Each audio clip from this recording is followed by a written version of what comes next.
Hey you guys, my name is Tania Smith, and of course they would start cutting grass as soon as I hit record, but I don't care, I'm gonna get this out. Yesterday I was watching this video of this woman breaking down a part of the book of Esther in the Bible that I had never heard broken down in this way, and I'll link her video just so that you can get, the full experience, but of course I had to put my little spin on it. So there's a portion of Esther. Esther is this woman in the Bible who was just a regular woman. And there was a kingdom. She was a part of a community that was under the ruling of a king. And that king had a queen. That queen got kicked out. And so he was on the hunt for a new queen. And in that hunt, there's this vetting process, so to speak. And so whenever like this large group of women had to get ready to meet the king in order for him to choose them as his queen, they had to go through a year's worth of bathing, a year's worth of preparation with oils and fragrances and this and that. And so there was just this long time frame of them just being catered to so that they could come up to the standards of being a queen during that time. And every single time I read that, I always just equated that time frame of, because a lot of people use the book of Esther as a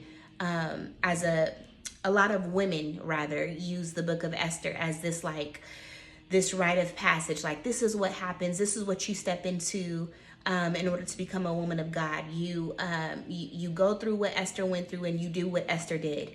Read the book of Esther. It really is a beautiful book, what she did for her people, but I don't want to get lost in that. But it is so powerful what she was able to do. But in order to become the woman, or in order to step into the role that she stepped into, again, she had to go through that year's worth of preparation. And so I've always heard that year's worth of preparation and thought, okay, there are certain things that you actually have to do in order to be a queen, or in order to be seen by a husband, or in order to be utilized by God.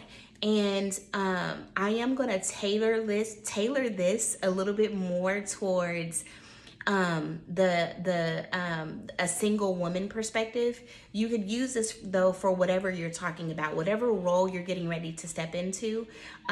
Cater this to that. I'm catering this to the role of a single woman who is looking to be married, because that's the experience that I'm having right now. So again, cater it to what you need to, but society tells us, or even church culture tells us, that while you're single, you have to get busy. You have to, you've got to find out what your purpose is, start walking in that purpose, get a hobby, do this, do that. Get yourself involved with things. Get yourself involved with the church. Get yourself involved with this, and stop just sitting on your hands and doing nothing and complaining to God that He has not brought your husband yet. And parts of that I love. Like, I love the thought of finding out who you are so that you don't find yourself in marriage. You've already found yourself, and that's beautiful. But it's this narrative that I feel like women who hear things like that, we get this narrative that resting during this time is not productive, or that even receiving during this time is not really useful. Because if you're not busy doing things, if you're not busy operating in your purpose right now, then you're wasting time. Or again, if you find it later, then there's so much more that you could have done with this time of singlehood. And singlehood is a gift in that way. And I don't want to discredit that. But again, to the person who is in this season, they could hear that wrong and not understand that singleness is a gift, not just because you get to operate in your purpose more without the restrictions of a husband and kids, but singleness is a gift because in this time frame, you get to truly just receive from God as your Father. I love how that woman puts it, and like I said, I'm going to link her, but I love how she puts it, that for a year, for a year or longer. It doesn't matter. I'm not trying to restrict it to a certain time frame, but for a certain time frame, God is wanting you to receive his provision, receive his love, receive the fact that he can provide for you without you having to toil and have a burden and doing this and doing that. He wants you to experience what it's like to be a part of his kingdom, to just rest in your ability to care, for him to care for you. That's what they were, as these women were getting ready to be prepped to be a queen, they were just receiving. They were just being bathed. They were just being made accustomed to kingdom lifestyle, where they didn't have to work the way that they worked in their normal life circumstances. It really ministered to me, because another thing that she mentioned in that video was how even today in our current life's circumstances, we as women get so lost in what we do. We get so lost in our roles. We get so lost in motherhood. We get so lost in and if we're not mothers, we get so lost in our careers that we forget what it's like to actually just be a daughter of the Most High. That we forget what it's like to just be on the receiving end of his love for us, and how beautiful that is, and how that equates to rest.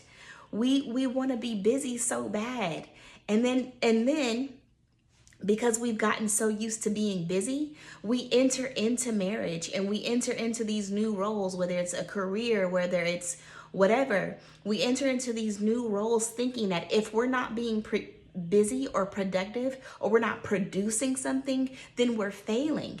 And that's just not the case. God wants us to rest in him. Even when he advances us to a new season, or even when he advances us to a new calling. Sorry, I was getting a call. Even when he advances us to a new role, or whatever that may be, he wants us to receive his love, to rest in it. And then after that, everything else just comes natural.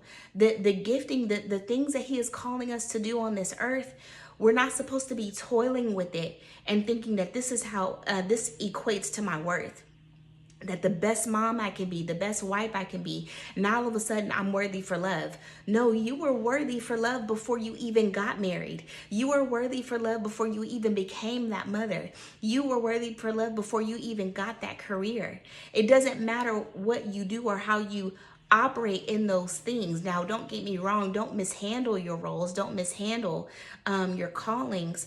And when I say mishandle, don't take advantage of what God is giving you. Don't be lazy with it. That's not what I'm saying at all. But you being able to rest in it is completely different than you thinking that you have to work to maintain your place in whatever area that you're getting ready to walk into. And so, just like the woman said in that video, this is my Esther year. This is my year where it's not, the title of her video is something like the Esther year of self-care. And that's not necessarily what I'm getting out of it, but it's because self-care can be like, for me, it could be getting my nails done or hair done and all that stuff like that. And that's not, to me, that's not what self-care means. At least in this frame. To me, self-care means being able to receive the love of God, being able to receive his provision, me not overworking myself. And I'm literally having to stop myself from taking clients down. And that's not a brag, but that's me recognizing, oh, I'm pushing myself past my limit when it comes to taking clients in, because I'm afraid that if I don't have enough clients, I'm not going to be able to pay bills in months from now. But that's me operating off of, I have to do this, that God has brought me to this promised land that he has blessed me with, and I have to be the one to maintain it. I don't have to be the one to maintain it. I can rest here. I can put limits on how many clients I'm taking, because God is not going to put me in a situation where I'm having to fend for my livelihood. I'm having to fend for this or for that. So this Esther year for me, again, it's not about self-care in terms of a superficial self-care. It's an Esther year where I'm just going to be receiving the love of God, where I'm just going to be receiving his rest, where I'm going to be operating fully on the Sabbath day and in the Sabbath day mindset. Not necessarily like on Saturday or on Sunday I'm going to rest, but I'm going to give myself those pockets of rest because I need to give God space to give me his love. And you do that by way of sitting in your rest. I hope this made sense, and I hope it helps. And I hope you take your Esther year as well if you are waiting on God to transition things within your life. If you're getting ready to step into a new role, again, for me, it's being a wife. But for some of you, it might be being a mom. If you are waiting on God to bring you your baby because you've had problems conceiving or whatever it may be, just rest. Focus on resting, because when he transitions you into that new role of motherhood, you're going to look back on this and you're going to wonder, why didn't I take the time to rest? Because you're going to get so used to just doing, and it's going to seem foreign to you. There are sometimes, even in my walk as a mother, that I will sit on the couch and I will think to myself, let me relax, let me sit in this moment, but I can't, because my mind is like, well, if you don't get this done and if you don't get that done, then this won't be rest. This will be time wasted. And that's not the truth. The truth is I'm recuperating as I sit on that couch, and there are 10 other things I have to do. But my recuperation is so much more important than getting the things done on the list. Again, I hope that this helps. And yeah, I am on my Esther year. All right, guys, I'll see y'all later. Bye-bye.